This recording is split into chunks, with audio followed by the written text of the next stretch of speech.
Greetings, friends, on the dinlog channel. Today we have the 28th of January of the 25th year, and the game that I'm going to tell you about today, I'll share my opinion. It will be such an opinion review. Opinion review. I have completely passed it, and I have streams, gameplay recordings with comments on my channels. You can see how it looks directly in the VR helmet. VR helmet, I have 4 peaks, respectively, 4 peaks helmet, and I released 3 videos where I play in this helmet. You can look at what is happening on the screen, respectively, and what manipulations, gestures I do with this VR helmet.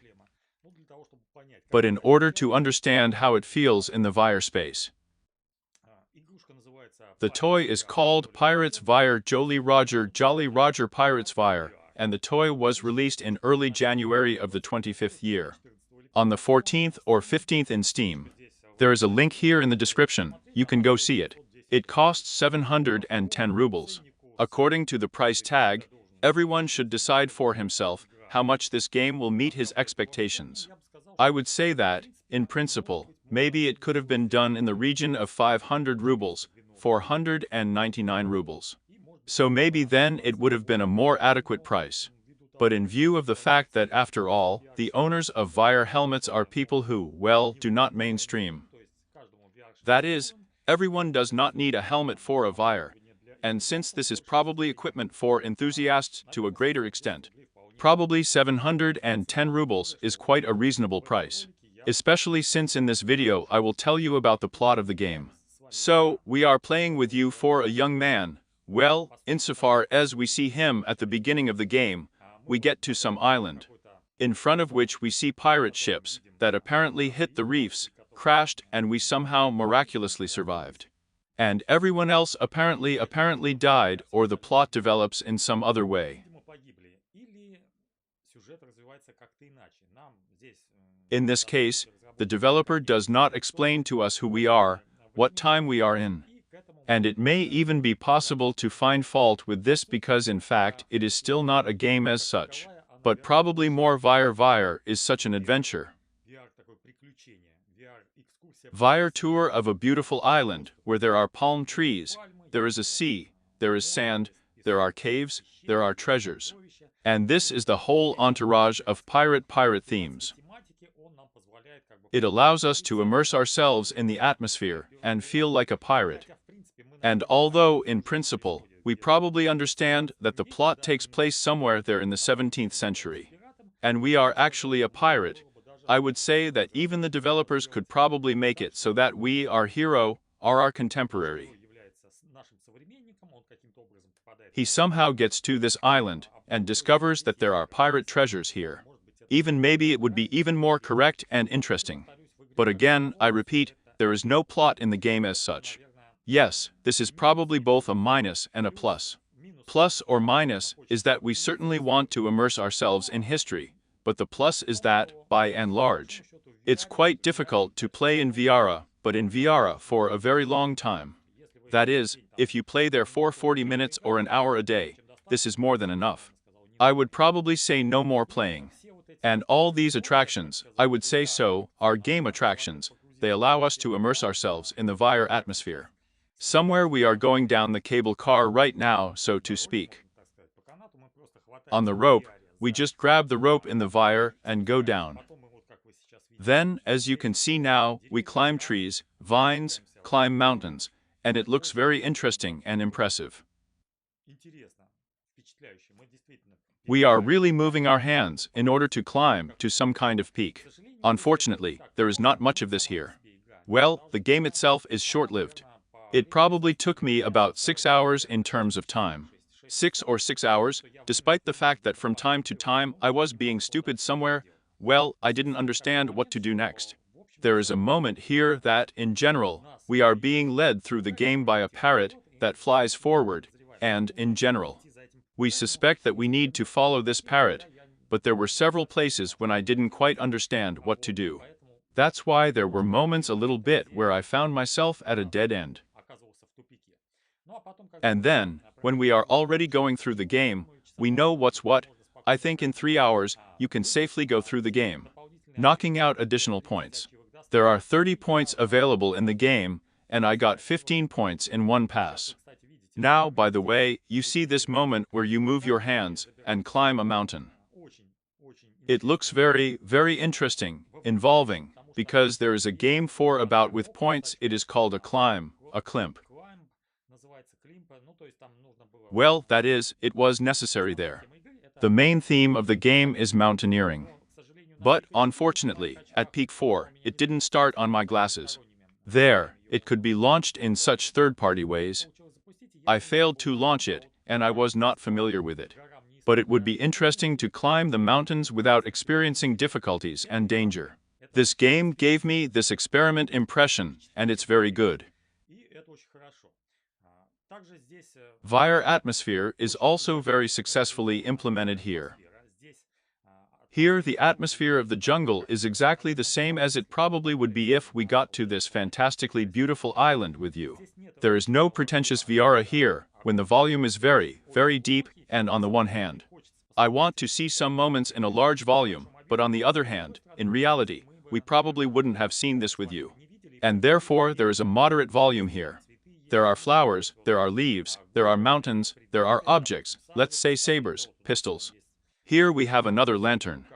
We can hold it all in our hands. We can look at it like this, rotate it in our hands.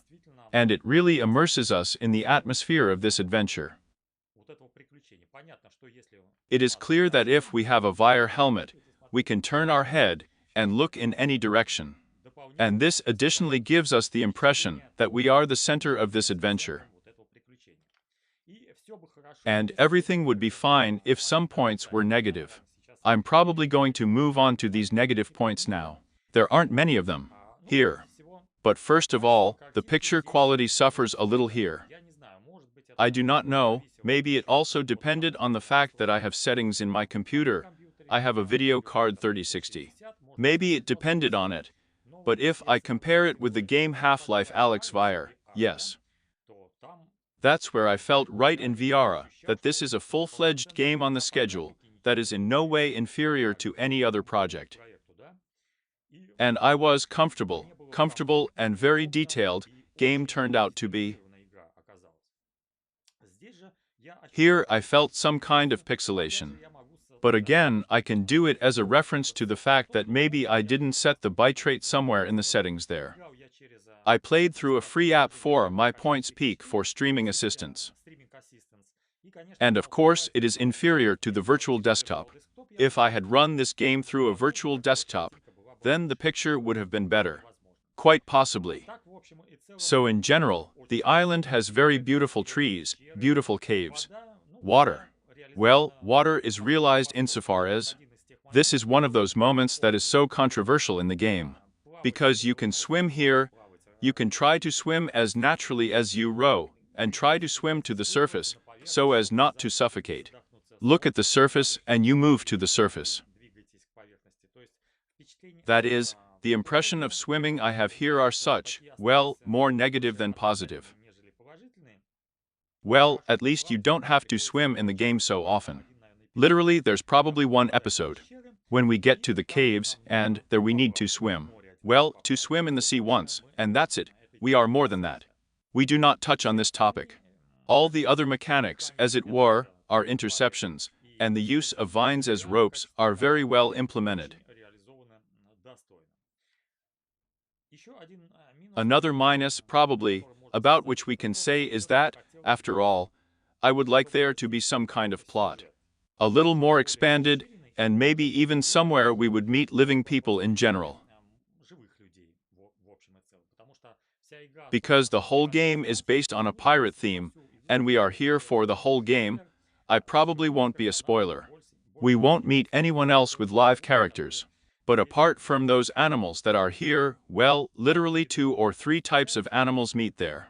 And they are, in general, so to speak, at a distance from us. This is a panther, there is some kind of cheetah there, a snake in my opinion, and probably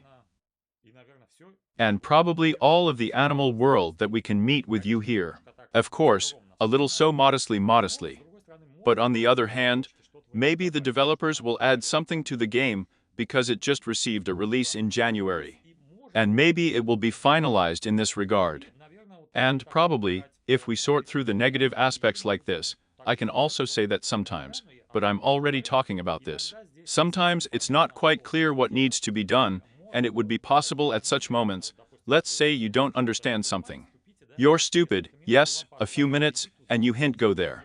Go there, do it. But at the beginning of the game, literally at this level, which you see behind my back, there you will need to cut a big stone and open a pirate chest, and I didn't really understand what to do with it, and I'll give you a hint here. We need to find a stick. It's literally at this level, down there. You will pass by it, you will find a stick, and you will not understand what it is for. In fact, you still need to find a pickaxe for this stick. Well, here it is, a pickaxe. The axe is called in the game, and we have it in the treasures in the sea. There, as we only go out at the beginning of the game, if we look at the sea, there are pirate ships and barrels floating there. It is under these barrels that this pickaxe is located. You need to dive there, get it, combine a stick with a pickaxe from the inventory, respectively, and break the lock on the chest with this pickaxe, respectively, and this big cobblestone, in order to proceed further along the plot. There was some non-obviousness here, although I would have guessed that this could be done. And one more small hint: if you have a weapon, then with the help of weapons, it will be possible to shoot the locks on the chests. I figured it out by the end of the game, though, sort of. Well, the thing is obvious for other games, and here this mechanic also works. And, probably, if we talk about the negative aspects, that's all there is here. Of course someone says that, oh, that the game ends there in literally 4 hours. Very short. But here I would still note it, refer it to the positive aspects. And now, let me move smoothly to the positive aspects in this game. Well, first of all, the fact that Pico 4 is supported in it. It works perfectly and wonderfully. Controllers are recognized perfectly. That is, you can with your own Vire helmet, which is probably the most accessible, unlike the shackle. That, of course, is more expensive. You can get a lot of impressions from this game, and everything works great in Steam Vire. I'll check.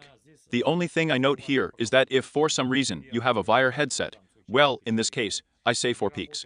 Some controllers, buttons or something else do not work. Check if you have a computer connected, some other gamepad additionally. Or a steering wheel. Let's say I have a Logitech steering wheel connected, and when I connect it, the Xbox gamepad does not work for me, and, accordingly, Pico 4 also crashes, that is, not all buttons work. That's why I turn off the steering wheel. Therefore, if you have any problems with management, it may be related to this. Here, I will note the positive aspects. There are good graphics here. Good graphics. In the video, when you watch my gameplay, you will see that the graphics are basically good. In the VR glasses themselves, it is a little simpler. It's beautiful graphics, pirate atmosphere, adventure atmosphere, the entourage is so semi-mystical. Physics, where we take apples, there we eat, we carry a lamp, we light it. We have a gun like this. One weapon actually.